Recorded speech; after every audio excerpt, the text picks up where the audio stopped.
Olá, aqui é o Mental Tip. Se na nossa última conversa a gente viu que a frugalidade foi a base de tudo para o Sam Walton, hoje a história é sobre como ele transformou o maior fracasso da vida dele na chance de construir um império. É aquela ideia, né? Sonhar grande, mas começando pequeno. E essa ideia nos leva a uma pergunta fundamental. Sam Walton se deparou com essa questão da forma mais dura possível, depois de perder absolutamente tudo. E a resposta que ele deu? Bom, ela mudou para sempre o varejo no mundo todo. Pensa só na situação. Você rala muito, constrói a loja de maior sucesso da cidade e, de repente, da noite para o dia, perde tudo. Foi exatamente isso que aconteceu com o Walton. O motivo? Uma cláusula minúscula no contrato de aluguel que ele não leu direito. Resultado, teve que vender a loja por uma mixaria. Qualquer um ficaria arrasado, certo? Mas o Walton não era assim. Para ele, problema era desafio. Em vez de ficar se lamentando, a mentalidade dele foi: ok, caí, agora levanto e faço de novo, só que muito melhor. Não era só um recomeço, era preparação para uma virada de jogo. Então, com a família para sustentar e quase nada no bolso, ele faz as malas e se muda para Bentonville, no Arkansas, uma cidadezinha com, menos de 3 mil pessoas. Para todo mundo parecia o fim da linha, um baita passo para trás. Mas, na cabeça do Sam, aquele lugar era o laboratório perfeito para o que vinha a seguir. E olha que interessante, foi justamente essa limitação, essa falta de dinheiro para competir nas cidades grandes, que abriu os olhos dele para uma oportunidade gigantesca. Ele foi obrigado a olhar para onde mais ninguém dava a mínima. É que o cenário era o seguinte: os gigantes do varejo só queriam saber dos clientes com grana nos grandes centros. Enquanto isso, o Sam Walton enxergou um verdadeiro oceano azul. Milhões e milhões de pessoas em cidades pequenas completamente esquecidas. E foi aí que ele decidiu: é para essa gente que eu vou vender. E foi nesse ambiente, nessas cidades pequenas, que ele refinou o princípio que viria a ser a alma do Walmart. A conta era muito simples, mas para a época, nossa, era revolucionário. Ele percebeu uma coisa. Digamos que ele comprava um produto por 80 centavos. A concorrência vendia por $1,20. Ele pensou: e se eu vender por $1? A margem de lucro por item caía, claro, só que ele vendia 3 vezes mais. No fim do dia, o lucro total era muito, mas muito maior. Essa foi a grande sacada. Essa mentalidade virou uma obsessão por preço baixo.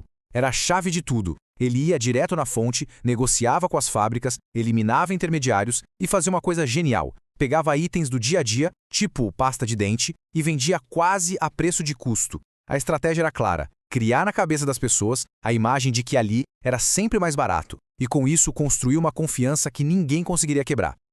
Mas veja bem, não era só sobre preço. A estratégia dele tinha outro pilar: um aprendizado constante, quase obsessivo. E isso levou ele a adotar uma tática, digamos, bem surpreendente. É isso mesmo que está na tela. O Sam Walton era um espião, sem brincadeira. Ele passava horas e horas dentro das lojas dos concorrentes, com um caderninho na mão, anotando tudo. Ele não tinha o menor problema em admitir que a maioria das suas melhores ideias ele copiou de alguém. Tem uma história ótima que um sócio dele contava. Um dia, ele entrou numa loja da Kmart, uma grande concorrente, e deu de cara com o Sam Walton de 4 no chão, medindo a distância entre as prateleiras. E ainda por cima, interrogando os funcionários para saber como eles organizavam o estoque. O cara queria saber absolutamente tudo. E ele não fazia isso de forma aleatória. Ele criou um método, um sistema. O processo era: primeiro, observar o que a concorrência fazia de bom. Segundo, anotar tudo. Terceiro, levar a ideia para a loja dele e adaptar. E quarto, o mais importante, melhorar a ideia original. Simples e genial. O ponto central aqui, a grande lição, é a humildade. Ele tinha essa convicção de que as boas ideias poderiam estar em qualquer lugar e, principalmente, poderiam estar com os concorrentes, que, em algum ponto específico, estavam fazendo um trabalho melhor que o dele. E essa cultura de aprender com todo mundo naturalmente levou a uma outra cultura, a da experimentação.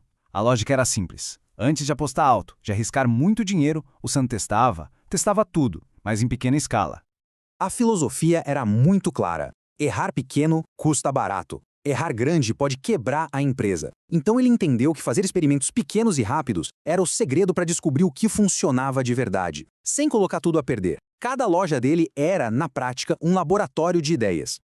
E ele começou com coisas bem simples, coisas de baixo custo, mas de alto impacto. Um dos primeiros testes foi colocar uma máquina de pipoca na calçada, bem na frente da loja. O cheiro se espalhava, atraía a atenção e as crianças, claro, praticamente arrastavam os pais para dentro.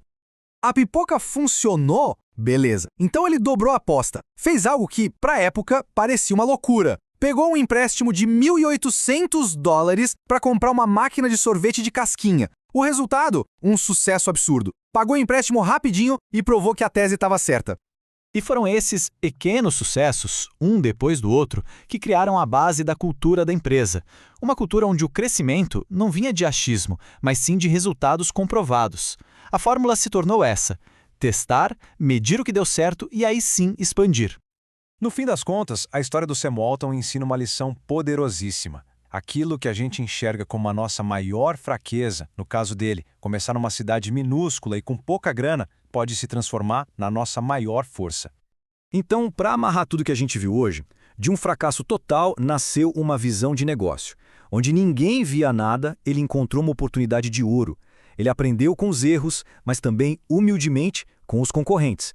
E o mais importante, construiu um império testando pequeno para poder crescer com segurança e consistência. E isso deixa uma reflexão para a gente, né?